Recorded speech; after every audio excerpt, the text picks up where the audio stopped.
आज हामी स्ट्याटिस्टिक्सको अर्को एउटा एपिसोड लिएर आएका छौँ। तपाईहरु हामीसँगै जोडिनु भएको छ। हामी स्ट्याटिस्टिक्सका विभिन्न कन्टेन्टहरूको क्लासहरू, एपिसोडहरू, भिडियोहरू लिएर तपाईहरुको माझ आइरहेका छौँ। यस हामीले यो भन्दा अघिल्लो भिडियोमा, अघिल्लो क्लासमा मोमेन्टको बारेमा धेरै छलफल गरेका छौँ। मोमेन्ट के हो, मोमेन्ट कति टाइपको हुन्छ, अनि विभिन्न डेटा सेटहरूबाट मोमेन्टहरू क्याल्कुलेसन कसरी गर्ने, त्यसको फर्मुला र त्यसको रिलेसन सम्बन्धी कुराहरू हामीले कम्प्लिट गरेका छौँ।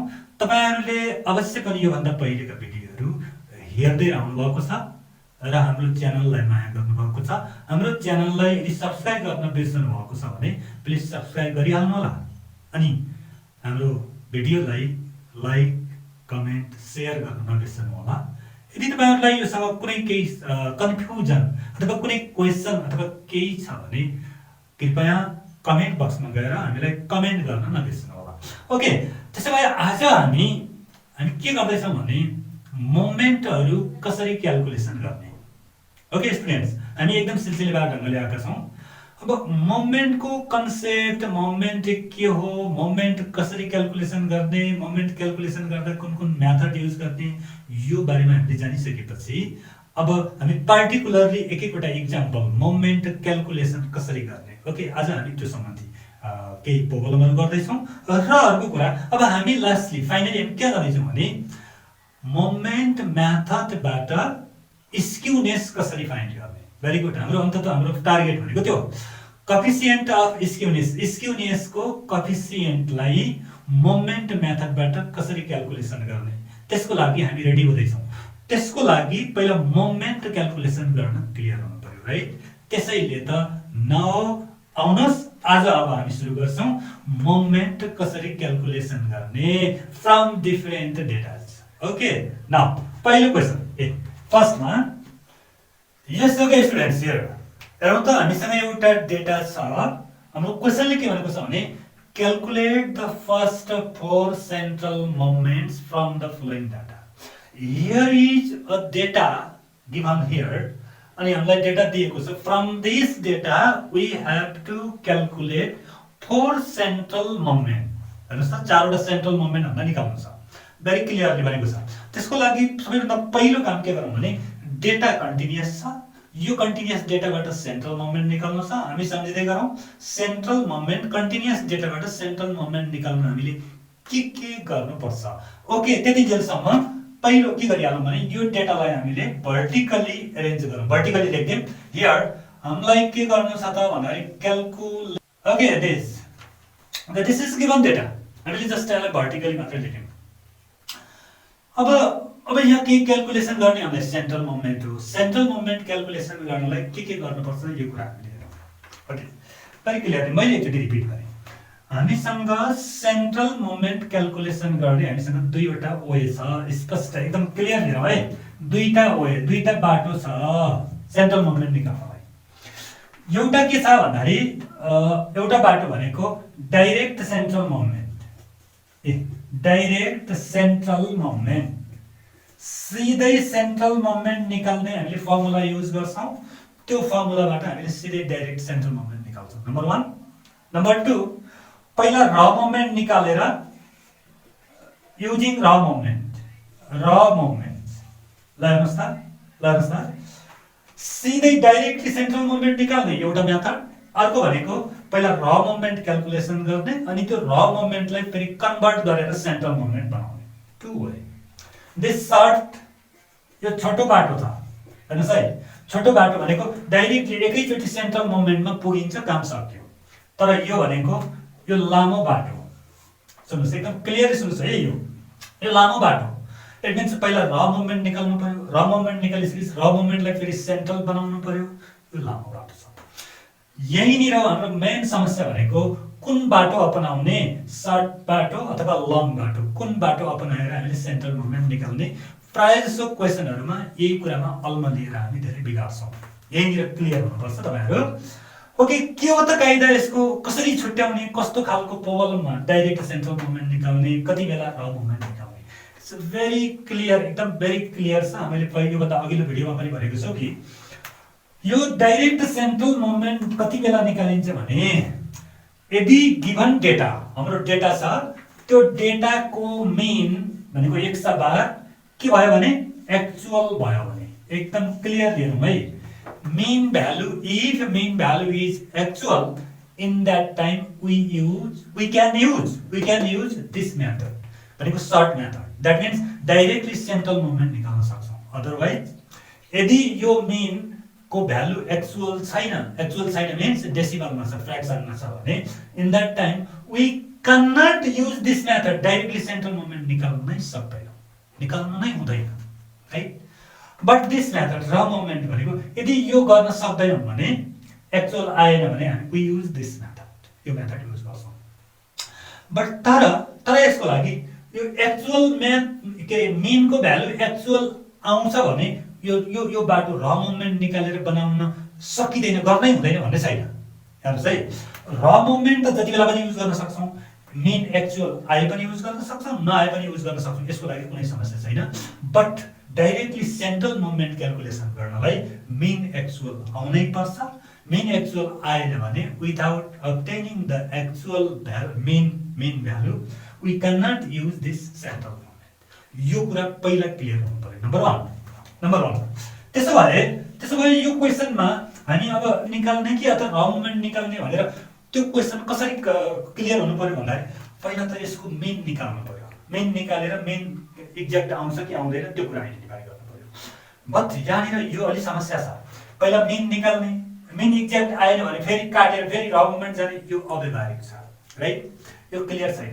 त्यसैले तपाईहरुले के गर्नु होला भने यदि यो डेटालाई सिम्पली एकदम फास्ट सिम्पली एकैचोटी हामीले यो डेटामा नलेखिकन यदि हामीले मीन क्याल्कुलेसन गर्न सक्छौं भने चेक गर्ने एकछिन, होइन भने हामीले युज र मोमेन्ट मेथड युज गर्न सक्छौं। जस्तो मीन निकाल्नलाई त हामीलाई यहाँ मिड भ्यालु चाहियो। सो मैले निकाले मिड भ्यालु, ल हेर्नुस् त, this 3 5 and 3 एक समान। अब यसको मीन कति आउँछ भनेर थाहा पाउनलाई त f(x) आउन मीन निकाल्ने फर्मुला त्यही त हो नि, summation f(x) by n।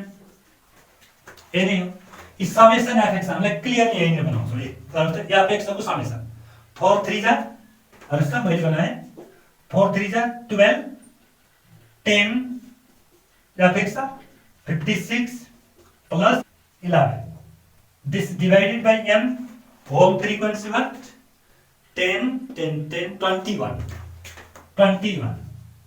what becomes this, इसको भ्यालु कति आउँछ 112 हामीले निकाल्नु पर्यो। Okay, this 6.80 right, 6.8 something 6.809 this something आउँछ।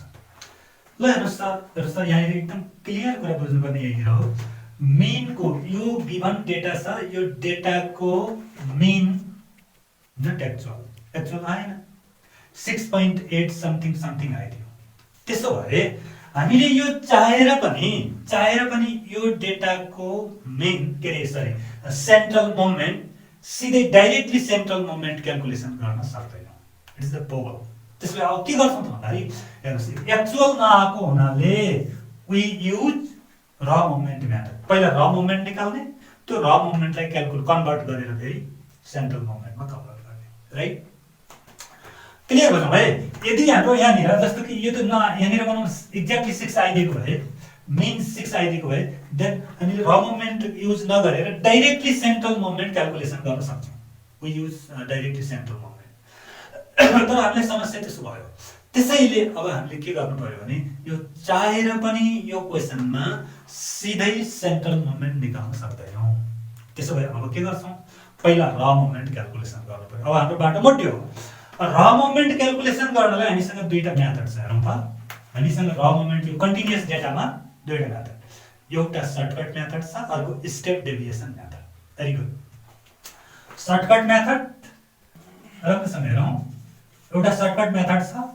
सर्टकट मेथडमा हाम्रो र मोमेन्ट निकाल्ने फर्मुला म्यु r प्राइम इक्वल्स टु के छ भन्दाखेरि summation f d dash square by f d square by n shortcut मेथडमा। But in step deviation method formula के छ भन्दाखेरि mu r prime equals to summation f d dash not square here r हो d dash prime r by n into h r. Now listen, यो formula हाम्रो step deviation.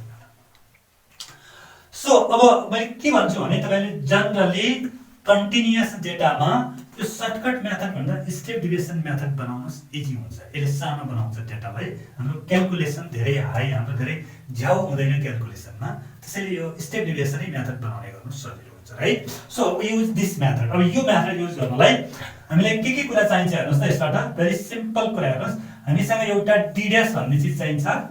D dash भनेको के हो भन्नुहुन्छ भने x minus a by h भन्ने हो। Very simple, x minus a. अब त्यसमा ए भन्ने हाम्रो एज्युम मेन हो, अनि एच भनेको हाम्रो क्लास साइज अथवा कमन फ्याक्टर। यो सबैभन्दा पहिले ए र एच हामीले इन्ट्रोड्युस गर्नु पर्यो, एकदमै क्लियर कुरा छ।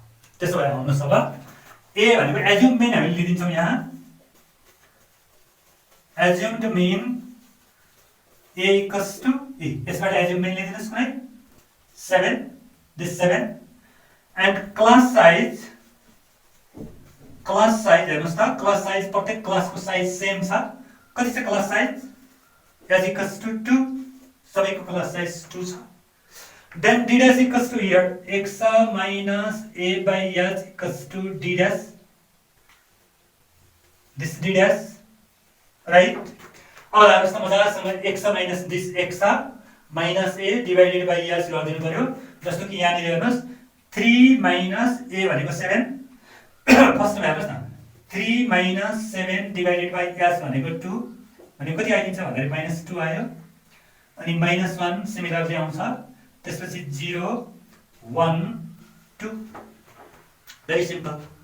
त्यसो भए अब हेर्नुस् त हामीलाई र मोमेन्ट निकाल्नलाई बस 4वटा मोमेन्ट हामीले निकाल्नु पर्यो। फर्स्ट, सेकेन्ड, थर्ड, फोर्थसम्म निकाल्नलाई फर्स्टको लागि 1, सेकेन्डको लागि स्क्वायर कि पावर 4 सम्म जानुपर्ने हुन्छ। त्यसैले अब डी डैशबाट एउटा एफ डी डैश, फर्स्ट र मोमेन्टको लागि एफ डी डैश चाहिन्छ, यो कलम एउटा। अनि सेकेन्ड र मोमेन्टको लागि एफ डी डैश स्क्वायर चाहिन्छ, दिस कलम। अनि थर्ड र मोमेन्टको लागि एफ डी डैश किप चाहिन्छ। अनि त्यसपछि आएर फोर्थ र मोमेन्टको लागि एफ डी डैश 4 चाहिन्छ। हाम्रो टोटली हामीलाई चाहिने यो डेटामा यति कुरा हेर्नुस् त, 4वटा र मोमेन्ट क्याल्कुलेसन गर्नु पर्यो। अब हामीलाई र मोमेन्ट क्याल्कुलेसन गर्नलाई चाहिने कुराहरू यति हो भने अब यसलाई क्याल्कुलेसन गर्नु त भेरी सिम्पल, एकदमै इजी। एफ डी डैश भनेपछि एफ र डी डैशलाई मल्टिप्लाई गर्ने, एफ फ्रिक्वेन्सी यहाँ छ, डी डैश यहाँ छ। Then we have to product this f and d dash. Very clearly here, f4 minus 2, 4 2 ja minus 8, f d dash square. भनेको f र d dash लाई multiply, sorry f d dash र d dash लाई multiply गर्यो भने f d dash square. That is very simple here. f d dash into d dash गरिदिने हो भने it becomes हेर्नुस् त f d dash स्क्वायर हुन्छ। सो त्यसैले f d dash को भ्यालु यहाँ आइसकेको छ, यसैमा d dash ले मल्टिप्लाई गर्यो भने it becomes f d dash square. त्यसैले एकदम क्लियर तरिकाले हेर्नुस्, f d dash भनेको -8, d dash भनेको -2, then it becomes 16। And again here f d dash keep and same way f d dash keep find गर्नलाई f d dash square र d dash लाई multiply गर्दियौ। That means this f d dash square 16 and d dash -2 -32 -2 0 6 4 to 8 and finally f d dash power 4 भनेपछि f d dash keep this and d dash multiply गरिदियो भने it becomes here 32 र 2 this 64। Okay, now we need sum. So f d dash छ भने we need here summation f d dash and f d dash square summation f d dash square f d dash keep summation f d dash keep, sorry, f d dash square, f d dash keep this, and here summation f d dash power 4 this sum गरिदिनु सबैको. Then it's very simple here. Yes, now अब हेर्नुस् त हामीलाई आइसक्यो सबै f d dash square, f d dash keep, summation f d dash power 4 यो आइसक्यो. Then अब हामीले गर्नु के पर्यो भन्दा यसबाट र मोमेन्टहरु क्याल्कुलेसन गरौँ. चारवटै र मोमेन्टहरु, फर्स्ट र मोमेन्ट, सेकेन्ड र मोमेन्ट, थर्ड र मोमेन्ट र फोर्थ र मोमेन्ट निकालेपछि त्यसपछि त्यसलाई हामीले सेन्ट्रल मोमेन्टमा कन्भर्ट गर्नुपर्ने. लास्ट त अन्तत गत्त हामीले फाइनली निकाल्नु पर्ने सेन्ट्रल मोमेन्ट छ. ओके, अब र मोमेन्ट निकाल्नु. हेर्नुस् त क्याल्कुलेसन अफ फर्स्ट र moment this mu1 prime this equals to summation f d dash by n into h. This then here now n means here frequency, here n means 1 n21. Okay, now this means this equals to put the value here summation f d dash minus 2 by n21 into h class size 2. Then it becomes what? Second raw moment mu2 prime equals to summation f d dash square by n into h square. Then this equals to summation f d dash square means 28 divided by n means 21 into h square means 2 square. Raw moment mu3 prime is also here summation f d dash keep by n into h keep, this formula. Here this equals to f d dash keep is minus 20 and n 21 and s keep means 2 keep as equals to 2 class size. Then it becomes this equals to, then calculating this last one here fourth raw moment mu 4 prime this equals to summation f d dash power 4 divided by 21 into this s power 4, right? Then the value summation f d dash power 4 means here 88 divided by 21 into 2 को power 4. Okay, this now the students अब clearly के बुझौँ भने now हामीसँग अहिले अब हामीसँग चारवटा raw moment को value calculated भइसक्यो. हेर्नुस् त first raw moment this, second raw moment this, third raw moment this and fourth raw moment this. चारवटा raw moment को value calculation भयो. But हाम्रो क्वेशनले भनेको के हो भने हामीसँग सेन्ट्रल मोमेन्ट क्याल्कुलेसन गर्न भनेको. हामीलाई क्याल्कुलेसन गर्नु छ सेन्ट्रल मोमेन्ट. त मैले अघि नै जानकारी गरे सेन्ट्रल मोमेन्ट क्याल्कुलेसन गर्नलाई हामीसँग दुईवटा वे हुन्छ, दुईटा तरिका, दुईटा मेथड. एउटा वे भनेको डाइरेक्टली सेन्ट्रल मोमेन्टबाट क्याल्कुलेसन गर्ने, नेक्स्ट वे भनेको हाम्रो र मोमेन्टबाट क्याल्कुलेसन गर्ने. त्यो के थियो त भन्दाखेरि यदि दिएको डेटाको मेन भ्यालु एक्चुअल छ भने directly central moment calculate garchau. Otherwise if not, that means if the mean value of the given data is not actual, that means in decimal form, in that time we use raw moment, we calculate raw moment, then after this convert into central moment. That is the main idea, right? त्यसमा हामीले हाम्रो डेटाको के थियो त भन्दाखेरि यो डेटाको main value actual थिएन. The mean value of this data is not actual, so त्यसैले we use raw moment. हामीले डाइरेक्ट सेन्ट्रल मोमेन्ट निकालेर अब raw moment त क्याल्कुलेसन भयो, but हामीलाई निकाल्नु पर्छ central moment. Then we have the idea, we have the relation. हामीसँग एउटा रिलेसन छ, raw मोमेन्टलाई सेन्ट्रल मोमेन्टमा कन्भर्ट गर्ने हामीसँग रिलेसन छ. Okay, so use the relation and we use easily convert it into central moment.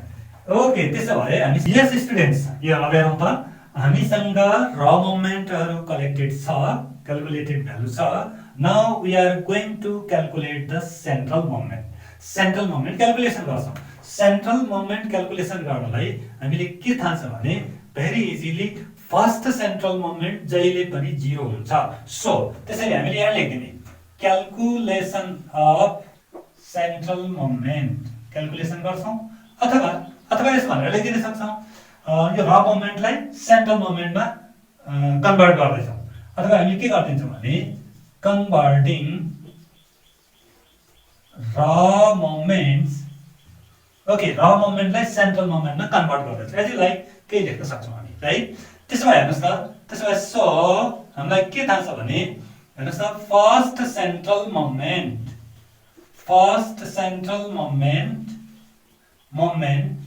mu1 always become 0. अब यसलाई हामीले calculation गर्नै पर्दैन.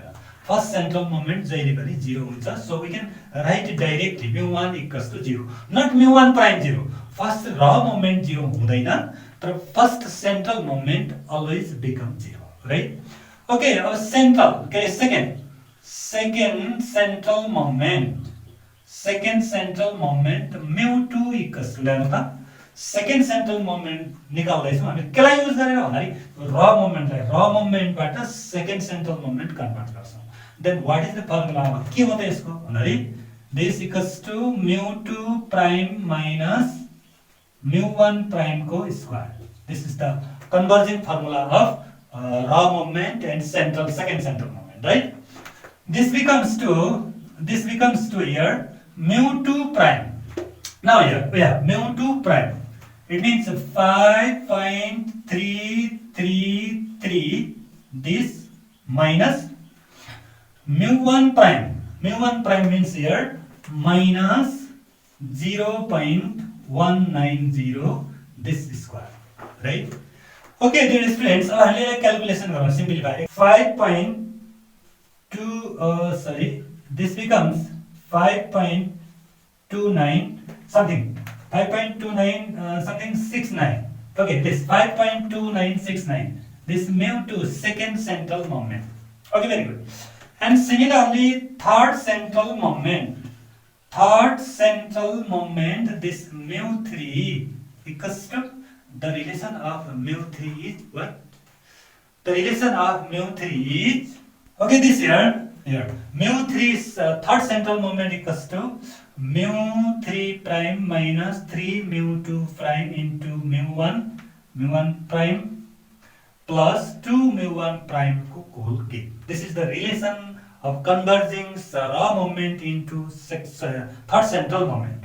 Okay, put the value. We have third raw moment minus 7.619 this minus 3 into second raw mu2 prime means 3 here 5.333 into first raw moment means into minus 0.190 plus 2 into first raw moment minus 0.190 को whole cube. This equals to then this becomes, after calculating this we get this value. This means third central moment mu3 equals to this. And finally अब हेर्नुस् त students अब हामीलाई एउटा मात्रै fourth central moment बाँकी छ. सो त्यसको लागि हेर्नुस् fourth central moment mu4 calculation गर्नलाई we have the relation. तपाईहरुलाई याद छ यो रिलेसन के छ रिलेसन हेर्नु त. This mu4 equals to mu4 prime minus 4 mu3 prime into mu1 prime plus 6 mu2 prime into mu1 prime को whole square minus 3 mu1 prime को power 4. Then put the value here. Mu4 prime, we have here mu4 prime. That means this 4 into here mu3 prime. This mu3 prime is minus 7.619 this into again mu1 prime. mu1 prime means minus 0.190 this. यहाँसम्म complete भयो. त्यसपछि plus 6 into mu2 prime. Here mu2 prime means 5.333 this and mu1 prime square mu1 prime square minus 0.190 को square, right, minus 3 into mu1 prime square means minus 0.190 को whole power 4. Okay, यसले झुकाउँछ हामीलाई, यसलाई maintain अब. Okay, this. Okay students, यो अलिकति लामो छ, यो हामीलाई अलिकति याद गर्नुपर्छ. हेर्नुहोस् त, भेरी सिम्पल. अब हामीलाई यहाँ भएको सबै र मोमेन्टहरूको भ्यालु पुट गर्दियौँ. अब एकदमै सिम्पल कुरा के हो भने क्याल्कुलेसन मात्रै हो. क्याल्कुलेसन यसरी अलिकति क्याल्कुलेसन गर्न हामीले ध्यान दियौँ भने मिस्टेक हुँदैन, अदरवाइज यो मिस्टेक हुन सक्छ. यहाँ हेर्नुहोस् त, यो यसको एक ठाउँमा क्याल्कुलेसन गर्ने. यसलाई हेर्नुहोस् त, भनेको फर्स्टमा के गर्नु पर्यो भने माइनस, यहाँ माइनस छ, यो होल पावरमा 4 छ. पावरमा 4 भनेपछि यो इभन नम्बरमा छ. इभन नम्बर भएपछि यो माइनसलाई 4 चोटि मल्टिप्लाई गर्नुपर्ने भनेको यो प्लस भइहाल्छ है, किनभने यो इभन नम्बर भएकोले यो पोजिटिभ आउँछ, इभन आउँछ यो. सो त्यसो भए यसको पावर 4 गरिदिने, त्यसपछि आएको नम्बरसँग मल्टिप्लाई 3 गर्ने. देन अगेन त्यसपछि हामीले के गर्नु भने यति भरि हेर्नुहोस् त, यहाँदेखि यहाँसम्मको यो सबै एकचोटि मल्टिप्लाई गरिदिउँ. दिस हियर यसको पावरमा स्क्वायर छ, यहाँ पनि इभन नम्बर, त्यसैले यो माइनस कुनै अर्थ हुँदैन, यो प्लस भइहाल्छ. अनि यसको पावर स्क्वायर गर्ने, त्यसपछि इन्टु 5.333 गर्ने, त्यो आएकोसँग मल्टिप्लाई 6 गरिदिउँ है. देन अगेन अनि यसलाई फेरि एकचोटि मल्टिप्लाई गरिदिउँ. यसको भरि हेर्नुहोस् त, यो दिस मल्टिप्लाई 4. हेर्नुहोस् त, यसलाई र यसलाई मल्टिप्लाई गर्दा यो माइनस माइनस प्लस भइहाल्छ, फरक परेन. त्यसपछि यसलाई र यसलाई मल्टिप्लाई गरौँ, आएको नम्बरसँग 4 मल्टिप्लाई गर्ने. त्यसपछि बाँकी रहेको कुरा हेर्नुहोस् त, अब हामीले यो mu4 भनेको fourth central moment after calculating this we get this value. अब यहाँनिर तपाईँहरूले के गर्नु पर्ला भने अलिकति तपाईँहरू क्याल्कुलेसन गर्न, यो क्याल्कुलेसन गर्न थोरै क्याल्कुलेटरमा तपाईँहरू मिस्टेक गर्न सक्नुहुन्छ. एकदम भेरी सिरियसली मैले भने जस्तै गरेर यो पार्ट गर्नु होला. यो ठिक छ, बाँकी यति भरि एक ठाउँमा एकचोटि क्याल्कुलेसन गर्नुहोस्, त्यसपछि यसको एकचोटि क्याल्कुलेसन गर्नुहोस्. तर त्यहाँ क्याल्कुलेसन गर्दा यो मल्टिप्लाई गर्न तपाईँले मिस्टेक गर्नुहुन्न. तर के हुन्छ भने यो साइनहरूको अपरेसन जुन छ त्यसमा अलिकति कहिले नै तपाईँहरू चिप लिन सक्नुहुन्छ. सो एकदम बी केयर, एकदमै केयर हुनुहोस्. यहाँनिर जस्तो कि यसलाई हामीले माइनस यहाँ छ, एउटा माइनस यहाँ छ, दुईटाको अपरेसन मल्टिप्लाई गर्दा प्लस हुन्छ, आदि यस्तो खालको कुरा. त्यसपछि यो माइनसको माइनसै होला के. अनि नेक्स्ट यो पार्टमा हेर्नु न, यो एउटा टर्म हो नि, त्यो पुरै यो टर्म हो. यो पुरै टर्ममा 3वटा नम्बरहरू हामीले मल्टिप्लाई गर्नु छ, दिस दिस दिस. त यो नम्बरको फेरि होल स्क्वायर छ, त्यसैले यसको होल स्क्वायर गर्नु पर्यो. तर यो माइनस चाहिँ होल स्क्वायर गर्दा प्लस भइहाल्छ. यिनी कुराहरूमा हामीले ध्यान दिनुपर्छ. यदि हामीले यसरी ध्यान दियौँ भने यो त्यति कन्भर्टिङ त्यति समस्या छैन. नत्र भने यो कन्भर्जन गर्ने जुन छ, र मुभमेन्टलाई कन्भर्ज गरेर सेन्ट्रल मुभमेन्ट बनाउने प्रक्रिया छ, यहाँनिर कतै हामी चिप्लिन सक्छौँ. ओके स्टुडेन्ट्स, अब हाम्रो यो प्रोब्लममा मेन कुरा तपाईँहरूले भन्न खोजेको कुरा के हो भने हामी सेन्ट्रल मुभमेन्ट क्याल्कुलेसन गर्दा स्पष्ट कुरा दुईवटा वे छ. एउटा डाइरेक्टली सेन्ट्रल मुभमेन्ट निकाल्न सक्छौँ कुनै डेटाबाट. त्यो कस्तो अवस्था भन्दाखेरि when the main value is actual छ भने डाइरेक्टली सेन्ट्रल मुभमेन्ट निकाल्न सक्छौँ. यो त्यो केस होइन. हाम्रो यो गिभन यो डेटामा मेन भ्यालु एक्चुअल थिएन, त्यसैले हामीले र मुभमेन्ट हुँदै लामो बाटो पहिला र मुभमेन्ट क्याल्कुलेसन गरियो, यिनी र मुभमेन्टहरू क्याल्कुलेसन गर्यो, अनि त्यो र मुभमेन्टलाई कन्भर्ज गरेर सेन्ट्रल मुभमेन्ट बनाउने. बस यहीँनिर तपाईँहरू कन्फ्युजन हुनु भएन. इट मिन्स हामीले क्लियर गर्नु पर्यो हामीलाई चाहिने आवश्यक पर्ने भनेको हरेक ठाउँमा सेन्ट्रल मुभमेन्ट नै हो. तर सेन्ट्रल मुभमेन्ट प्राप्त गर्ने तरिका हामीसँग दुईटा छ. एउटा तरिका हो डाइरेक्टली सोझै हामी सेन्ट्रल मुभमेन्ट निकाल्न सक्छौँ, त्यहाँ पुग्छौँ. अर्को नेक्स्ट तरिका हो डाइरेक्टली सिधै सेन्ट्रल मुभमेन्ट क्याल्कुलेसन गर्न सक्दैनौँ. फर्स्टमा र मुभमेन्ट क्याल्कुलेसन गर्नुपर्छ, त्यो र मुभमेन्टबाट कन्भर्जन गरेर सेन्ट्रल मुभमेन्ट बनाउनु पर्छ. अल्टिमेटली हाम्रो गोल त्यही नै हो. ओके स्टुडेन्ट्स, अब हामी यति गरिसक्यौँ भने कम्तीमा सेन्ट्रल मुभमेन्ट क्याल्कुलेट गर्ने यो तरिका आइडिया हामीले जानिसक्यौँ भने त्यसपछि हामीले स्क्युनेसका कोएफिसिएन्टहरू क्याल्कुलेसन गर्ने बाँकी कुराहरू हामीलाई इजी हुनेछ. ओके, अब नेक्स्ट अर्को भिडियो हामीले भोलि ल्याउनेछौँ. आजलाई हाम्रो यति नै. ओके, हामीसँगै रहनुहोला, हाम्रो च्यानललाई सब्सक्राइब गर्न नबिर्सनु होला. तपाईँहरू भर्खरै जोडिनु भएको छ भने च्यानललाई माया गर्नुहोस्. हाम्रो भिडियोहरू कन्टिन्युअसली हेर्दै गर्नु होला, लाइक कमेन्ट र सेयर गर्नु नबिर्सनु होला। ओके, नेक्स्ट भोलि हामी नेक्स्ट भिडियो